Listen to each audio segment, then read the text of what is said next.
করত, মানুষের প্রতি জুলুম করত, শিরক কাজে বেশি তারা অগ্রাধিকার ছিল, সবচাইতে বেশি অন্যায় করেছিল জিন জাতি।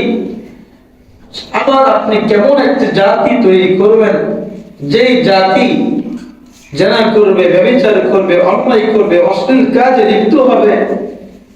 এত কথা বলার পরেও আল্লাহ তাআলা ফেরেশতাদের কথার প্রতি উত্তরে বলেছিলেন, ফেরেশতারা আমি রব্বে কারীম যা জানি তোমরা সেটা জানো না। সুবহানাল্লাহ।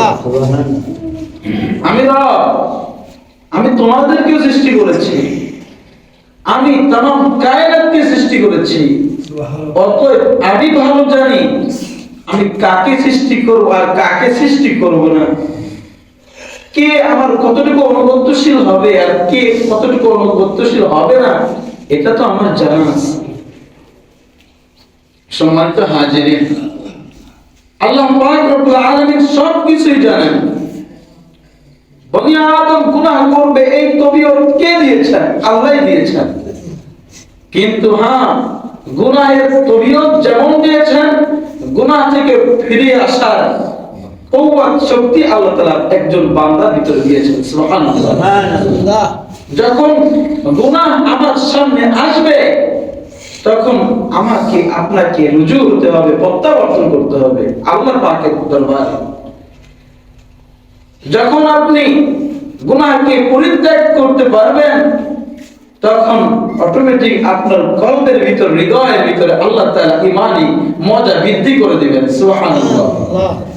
ঈমানের স্বাদ, ঈমানের চেতনা জাগ্রত করে দিবেন। সুবহানাল্লাহ, সুবহানাল্লাহ।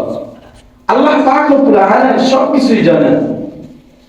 আল্লাহ তাআলা জানেন বান্দা গুনাহ এমন এত পরিমাণ করবে যে গুনাহ করার পর সে নিজেকে দুর্বল মনে করবে আর বলবে আমি তো অনেক বেশি গুনাহ করে ফেলেছি, আমি তো অনেক বেশি পরিমাণ গুনাহ করে ফেলেছি, আমাকে তো রব মাফ করবে না।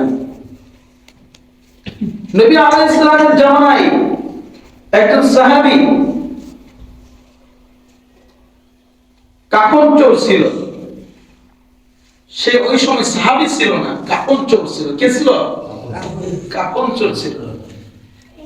কাফন চুরি করত। নতুন দাফন করা হয়েছে, সেই লাশ, সেই কবরকে খনন করে মৃত লাশকে বের করে সেই নতুন কাফনের কাপড়গুলো চুরি করে।